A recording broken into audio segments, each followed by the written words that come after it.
તમને આંજણી થઈ છે અને તમે સિંદૂર, દાળ કે કોઈ પણ પ્રકારના લેપો લગાવી ચૂક્યા, કઈ ફરક ના પડ્યો ને? ચાલો હું તમને ઘરેલું ઉપાય બતાવું.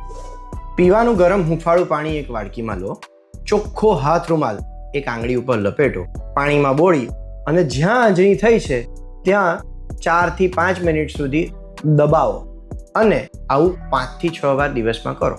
હું કહું છું 3 દિવસમાં આંજણી મટી જશે. ચાલો સમજી લઈએ કે આંજણી થાય કેમ. આપણી જે પાપણ છે ઉપર નીચેની, તેમાં ઊભી ઓઇલ સિક્રેટિંગ ગ્લેન્ડ્સ હોય છે.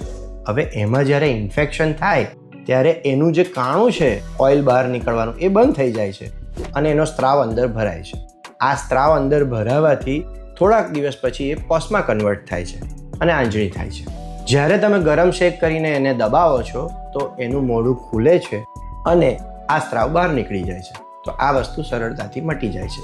પણ જો 3 થી વધારે દિવસ આ વસ્તુ કરવાથી ફેર પડતો નથી તો સમજવું કે એની આજુબાજુ કેપ્સ્યુલ બની ગઈ છે અને હવે એ શેકથી જશે નહીં. એટલે નજીકના આંખના ડૉક્ટરને બતાવો અને એનો ઈલાજ કરાવો.